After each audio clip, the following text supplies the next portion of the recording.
And आज हमारे साथ मौजूद हैं नितिन अग्निहोत्री जी, जिन्होंने यूपीएससी का एग्जाम क्लियर करके आईएएस लॉ ऑप्शनल चूज करके prosecuting attorney ministry of corporation affair government of India में सिलेक्शन पाया है। तो आज हम इनसे जानेंगे इनकी सक्सेस स्ट्रैटेजी, एग्जाम टिप्स और जो कुछ भी इन्होंने आज तक अचीव किया है उस सबके बारे में। तो सर, सबसे पहले मैं आपका पाउजर एकेडमी की तरफ से वेलकम करती हूँ और बहुत कॉन्ग्रेचुलेशन आपको। Thank you so much Aastha. Okay sir, तो सबसे पहले आप बताइए कि आपकी कौन सी रैंक है? Asta, I have scored All India Rank 2 in Company Prosecutor, Ministry of Corporate Affairs, UPSC. Okay, तो सर जैसा कि आपका यहाँ पे सिलेक्शन हुआ है प्रोसिक्यूटिव अटॉर्नी, तो क्या आप इस चीज़ को एक्सप्लेन कर सकते हैं ताकि हमारे व्यूअर्स को पता चले कि ये क्या है, क्या पोस्ट है?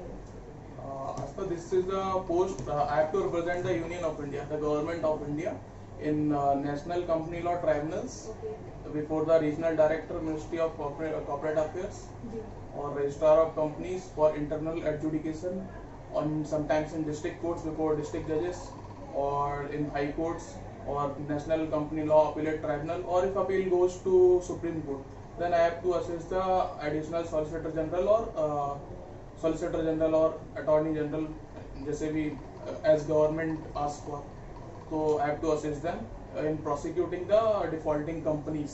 ओके सर, आज तक आपने बहुत कुछ अचीव किया है, मेडिकल से लेके लॉ तक और आईएएस तक। ये इतना लंबा जर्नी आपका कैसा रहा? सच बोलूं तो प्रैक्टिकली मतलब काफ़ी टफ था।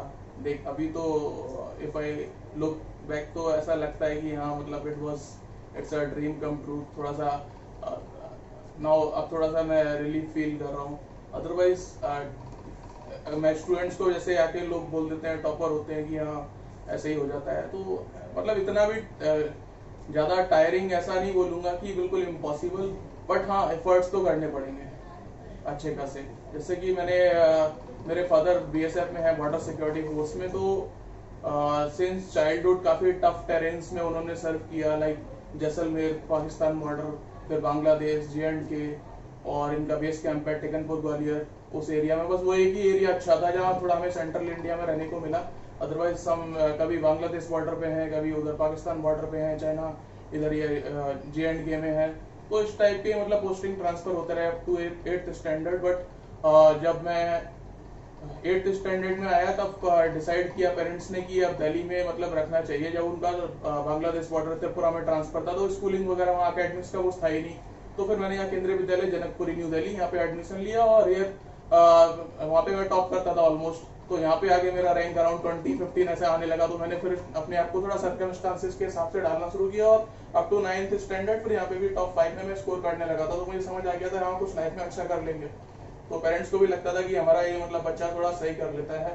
तो फिर मैंने Delhi university medical PCMB, physics, chemistry, maths, biology सारे सब्जेक्ट अपने आप को ओपन रखा कि इंजीनियरिंग करना है, मेडिकल करना है, मतलब जो भी है वो बाद में देखेंगे, अभी पढ़ लेते हैं। क्योंकि सब मिल रहा था, मेरा परसेंटेज अच्छा था 10th में भी समवेयर 85 अराउंड था। तो मिल गया था मुझे एडमिशन इसमें 11th 12th में भी अपना केंद्रीय विद्यालय जनकपुरी सेम स्कूल में।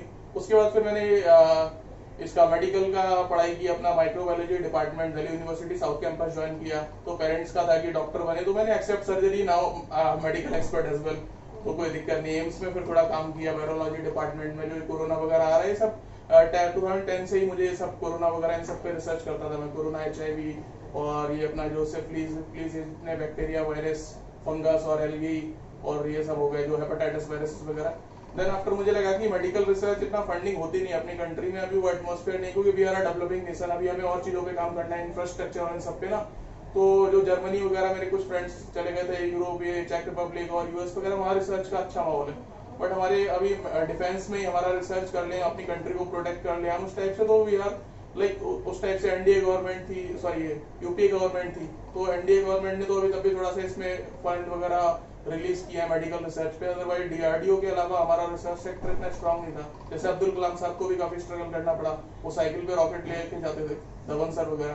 तो इस टाइप से हमारी कंट्री ने काफी ऐसे फेसेस झेले हैं और उसके बाद हम इतना आगे बढ़े हैं। तो फिर मैंने यहाँ पे इसके साथ मेडिकल की इंटीग्रेटेड PhD भी क्लियर कर लिया था एम्स का बायोटेक्नोलॉजी में। तो I would have been a medical professor biotechnology वगैरह। बट फिर इधर मुझे मेरे प्रोफेसर्स ने बोला कि you are good at arguments, you pass logical arguments, you should be a good lawyer. तो मुझे लगा कि यहाँ सही बोल रहे हैं। वहाँ पे जब मैं रिसर्च करता था तो कुछ मैंने प्रोजेक्ट अपने प्रपोज किए थे वायरोलॉजी में, तो HIV वगैरह पे, तो बोलते कि यार ये हमारी लॉ सपोर्ट नहीं करेगा। और मेरा रेजिडेंस था NLU दिल्ली द्वारका में सेक्टर 14, तो वहाँ पे NLU कंस्ट्रक्ट हो रहा था, तो मुझे लगा कि यार there is law in the air like surrounding में, तो फिर मैंने लॉ ही पढ़ लिया है, तो लॉ पढ़ लेते हैं, बाकी जो लोग करेंगे। मेडिकल में भी टच में है कई सारे, अभी एम्स में सर्जन वगैरह सारे दोस्त हैं, कोई नहीं, चलो इनको सपोर्ट करेंगे, अपन लॉ पढ़ लेते हैं, क्योंकि वो भी कुछ रिसर्च करें तो लीगल हर्डल्स आ जाती हैं।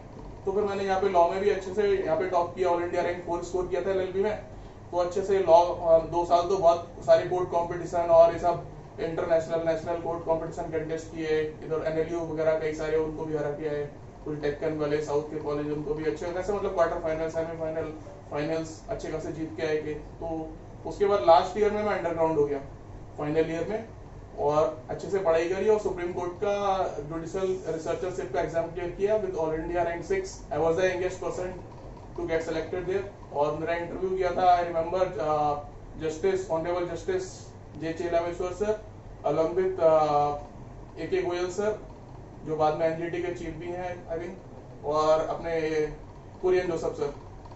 तो इंटरव्यू में अच्छा मतलब रैंक 6 से सेलेक्ट हो गया था। उसके बाद मैंने वो टेन्योर सर्व किया, सेकंड टाइम पे क्वालिफाई किया just to check my preparation की मैं जा सकता हूँ फर्दर UPSC या जुडिशियल के लिए।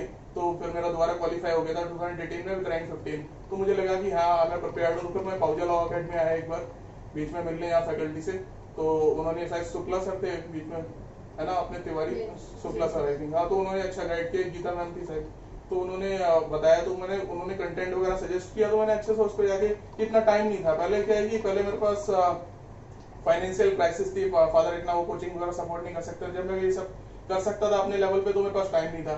तो मैंने अच्छे से फिर सोचा कि यार आप खुद ही करते हैं, बस सर से गाइडेंस, टेस्ट सीरीज और इंटरव्यू वगैरह जब आएगा तो हम लेते रहेंगे। तो टेस्ट सीरीज वगैरह मैंने यहाँ से लिया और काफी fantastic task they people have done, बहुत अच्छे से उन्होंने टेस्ट सीरीज ड्राफ्ट की है पाउजा लॉ अकेडमी ने, और राजस्थान वगैरह का मैंने टेस्ट सीरीज लिया था और वो डेट वाज हाईली यूजफुल। और उसके बाद DGS मॉक इंटरव्यू वगैरह भी अपेयर किए, और फिर इसके लिए टाइम नहीं था मेरे पास, कोरोना बीच में आ गया, तो वो ऑनलाइन तो जो भी होना था। तो उसके बाद इसका UPSC का मैंने सर से जस्ट गाइडेंस लिया था कि हाँ इस टाइप से थोड़ा बस मोरल बूस्ट कर दो, बाकी मैं देख लूंगा। तो जाके अच्छे से अपेयर किया इंटरव्यू और हो गया विद ऑल इंडिया रैंक 2 यहाँ पे क्लियर हो गया, और अपना LLM का भी हो गया था 2019 में। I join Delhi University, my old faculty back, scoring all India rank 18 and NET JRF वगैरह ऐसा हो गया था। Now I am almost assistant professor as well. तो और फिर UPSC का भी क्लियर हो गया, तो I feel I am fortunate enough, अच्छे गाइडेंस मिला और विद ऑलमाइटी गॉड्स ग्रेस सब अच्छे से मैनेज हो गया। Thank you. कितना सर आप एक हमारे एस्पिरेंट्स के लिए क्वेश्चन है जो कि MCQ से रिलेटेड है। ओके, ये MCQ का जैसे कि there are no any shortcut, there are no any full stop, तो इसको हम एक फाउंडेशन में कैसे प्रिपेयर कर सकते हैं? MCQs about a particular subject. Yes. Okay, Aastha, जैसे कि होता क्या है कि आपको सारे क्वेश्चंस जितने प्रोविजन है सब पे MCQ नहीं लगाने होते। जैसे मैं सबसे छोटा एक्ट एविडेंस का एग्जाम ले लेता हूँ, मुझे एग्जांपल ले लेता हूँ, मुझे जस्ट 2 मिनट्स दीजिए। बाकी IPC वगैरह तो 511 और 395 कॉन्स्टिट्यूशन, 484 CRPC, वो सब इतना नहीं है, उसमें काफी प्रोविजन है जिसमें लगाए जा सकते हैं। मतलब 70-80 प्रोविजन में ऐसे बता सकता हूँ जिसमें हमें फोकस करना है, बाकी जस्ट आप रीड कर लो, उसमें MCQ वगैरह की जरूरत नहीं है। जैसे एविडेंस एक्ट में क्या होता है कि अगर मैं उसका एग्जांपल लूं, अराउंड 20 प्रोविजंस में ऐसे बताता हूँ जिसमें आपको MCQ लगाना है। 5-6 MCQ एक पर्टिकुलर सेक्शन पे आप लगा लीजिए, उससे आपका काम हो जाएगा। मतलब 90% शायद ही आपका कोई ऐसा जो एग्जाम में क्वेश्चन है जो ना हो। देखो, लैंडमार्क केसेस 2-3 और इलस्ट्रेशन, और because I teach for the UPSC as well in on study close, जो अपना चैनल है UPSC का, तो थोड़ा हैबिट हो गई है, तो मैं बता देता हूँ आपको, तो हमारे जुडिशियल एस्पिरेंट्स के लिए भी यूजफुल रहेगा। जैसे कि सेक्शन 5, 6, 7, 8, उसके बाद 9 ठीक है, थोड़ा 10 हो गया, उसके बाद आप आ जाओ 17 एविडेंस का, 21, 23, 25, 27, 30, 32 और 40, 45, उसके बाद आप आ जाओ 59, 56 से लेके 60, 56, 57 थोड़ा इंपॉर्टेंट है, 59 इंपॉर्टेंट हो गया, 65 भी थोड़ा ज्यादा इंपॉर्टेंट हो जाता है, 73, 74, 85, 90, 98, 91, 92, 101, 102, 100 जो डिफेंस वाले जो सेक्शन है, बर्डन ऑफ प्रूफ, उसके बाद 100, 3, 4, 5, 6, 100 7 8 100 14 100 15 16 जो एस्टॉपल वाले हैं, उसके बाद 122 126 जो प्रिविलेज वाले सेक्शंस हैं, 133 जो हमारा आ जाएगा उसको रीड विद करेंगे हम सेक्शन 30 जो को एक्यूज्ड वाली टेस्टिमनी होती है ना, कन्फेशन, और 133 अकम्प्लिस। और उसके बाद अपना आ जाओ 137 जो अपने ऑर्डर है कि एग्जामिनेशन क्रॉस एग्जामिनेशन कैसे होगा, 137 138 141 142 3 जो हमारा ये लीडिंग क्वेश्चन वगैरह का इस टाइप के वो जो कोरिलेशन वाले आ जाते हैं। फिर और इसके बाद जो refreshing the memory of the witness 159 60 और 165, इन सब पे आप थोड़े से एमसीक्यू लगा लो। सब मेरे 20-25 ऐसे सेक्शन है, इन पे होगा क्या कि आप 5-6 एमसीक्यू लगा लो, हर एंगल से आपको समझ आ जाएगी कि क्वेश्चन कहाँ से आएगा। वही सब रिपीट होते हैं, एक आधी 99% आप ठीक कर लोगे, एक आधी कुछ ऐसा होगा जो नहीं होगा, वो तो यार किसी से भी नहीं हो सकता। वो तो जिसने क्या बोलूं मैं, अब सुप्रीम कोर्ट से जजेस भी आ जाए वो भी दिक्कत हो जाएगी उनको भी, क्योंकि बात ऐसी कितने बड़े प्रोफेसर हो वो भी नहीं होगा यार।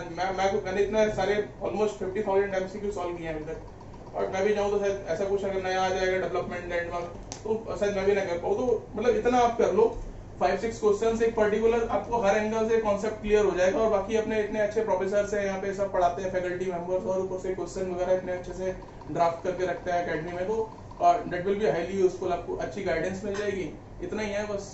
इससे ज्यादा वो मेंस के लिए आपको इंग्रेडिएंट्स पता चल जाएंगे कि लिखना क्या है, क्योंकि जब आप कॉन्सेप्ट पे हिट करोगे ना पर्टिकुलर, जो उस पे 5-6 आपने एमसीक्यू सॉल्व किए, तो हर एंगल से आपको सेक्शन का पता चल जाएगा कि ये सेक्शन को कैसे डील करना है। उस पे 1-2 लैंडमार्क केस लॉ इतना ही होता है। जैसे सेक्शन 30 पे हो गया कश्मीरा सिंह, वो 27 पे पुलुगोरी कोटैया वगैरह इस टाइप के, और वो ये आ गया अपना जो पलविंदर कौर और ये सब ये आ जाते हैं जो है ना, जो अपने इसमें डाइंग डिक्लेरेशन पे कुशाल राव वगैरह इस टाइप के थोड़े बहुत केस कर लिए।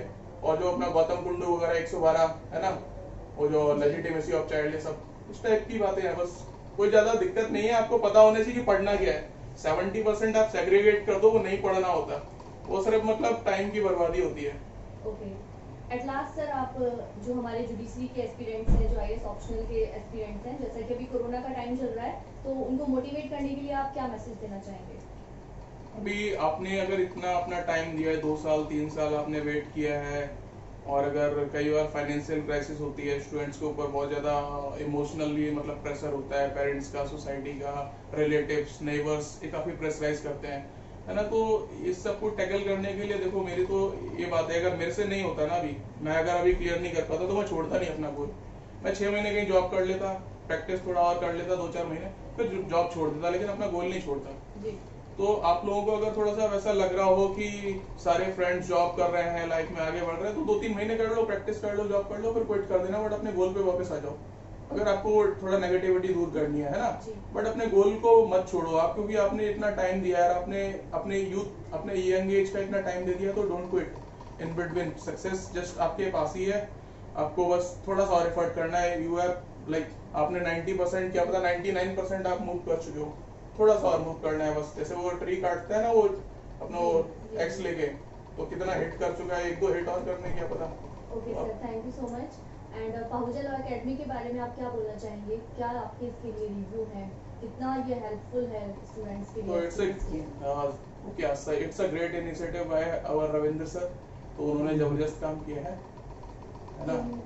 ओके ठीक है, तो Kapil sir and Dipanshu sir, they are doing fantastic task. इन्होंने लाइक ऑप्शंस होने चाहिए स्टूडेंट्स के पास, बिकॉज अफोर्डेबिलिटी कई बार हो जाता है, कई बार मोनोपोली हो जाती है, तो दिक्कत आ जाती है कि अब स्टूडेंट के वो फीस इतना अफोर्ड नहीं कर सकता है, तो उसको ऑप्शंस हमेशा मार्केट में रहने चाहिए। चाहे कंपनीज की, जैसे मुझे डील करना होता है यूपीएससी में, उन्होंने मुझसे क्वेश्चन पूछ लिया कि मोनोपोली ये सब ये अपना जो कंपटीशन एक्ट 2002 से गवर्न होती है, तो यूपीएससी जो हमारे बोर्ड मेंबर थे, मतलब चेयरमैन थे, उन्होंने क्वेश्चन पूछ लिया कि ये मतलब इसीलिए एक्चुअली है ही मार्केट का सिस्टम ही है कि यार किसी भी कंपनी की, चाहे वो जैसे कि गूगल हो गया, इस टाइप की कोई अपनी कंपनीज हो गई इतनी बड़ी बड़ी, तो मोनोपोली नहीं आनी चाहिए। हमें भी अपना स्टार्टअप लेना चाहिए, है ना। तो ऐसे इस टाइप से एकेडमिक्स में भी रहना चाहिए, हर जगह हर मतलब फील्ड में एक अच्छे खासे मतलब हेल्दी कंपटीशन होना चाहिए, जिससे कि अल्टीमेटली बेनिफिट हो कस्टमर्स का। तो कस्टमर्स स्टूडेंट्स हो या एनी काइंड ऑफ बिजनेस, तो या बिजनेस एकेडमिक्स मतलब it's a noble cause, but बात यह है कि मोनोपोली नहीं होनी चाहिए, अदरवाइज अल्टीमेट लॉस जो जो स्टूडेंट्स अफोर्ड नहीं कर सकते, और पेरेंट्स है ना जो अपनी हार्ड अर्निंग से मतलब हार्ड अर्न मनी से इतना बाकी उनका घर चलाना मुश्किल हो जाता है कई बार, तो वो कैसे अफोर्ड करेंगे, कैसे अपने बच्चे को, तो फिर वो एजुकेशन सिर्फ किसी मतलब बड़े लिमिटेड हाथों में रह जाएगा वो सब है ना, और फिर कंट्री ओवरऑल इकोनॉमी और कंट्री पे इफेक्ट होगा कि सिटीजन्स मतलब सारे इक्वली डेवलप नहीं कर पा रहे हैं, तो इट्स लाइक वो सीधा सीधा आर्टिकल 14 का वायलेशन हो जाएगा। तो जरूरी है कि मतलब इक्वली अच्छे खासे एक मार्केट में अच्छा शेयर होना चाहिए, कई सारे कॉम्पिटिटर्स होने चाहिए, हेल्दी कॉम्पिटिशन होना चाहिए। तो it's a great effort by Pahuja law academy की उन्होंने इतना अच्छे से मतलब इतने लेस अमाउंट पे, और मुझे लगता है कि शायद सबसे जो मिनिमम ऑफरिंग है पाउजा लॉ अकेडमी से ही होता है, तो स्टूडेंट्स को मतलब अफोर्डेबल अमाउंट में ऑफर करते हैं सारी इतना अच्छी एजुकेशन। तो डेट्स लाइक क्या बोलते हैं कि वो किसी रेगिस्तान में वो कोई अच्छा सा वो दिख जाए ना, लाइक झरना, उस टाइप की बात है। जी sir, okay, thank you so much and thanks for coming and congratulations again. तो दोस्तों ये थे नितिन अग्निहोत्री जी। आई होप कि ये वीडियो आपके लिए हेल्पफुल रहा होगा। तो जुड़े रहिए हमारे साथ। Please subscribe, like and share to my channel and press the bell icon for more information and upcoming video lecture series. Thank you so much. Thank you very much for watching this video. Like this video, subscribe to our channel and share it with your friends. And don't forget to press the bell icon to receive real-time updates of our lectures. Thank you.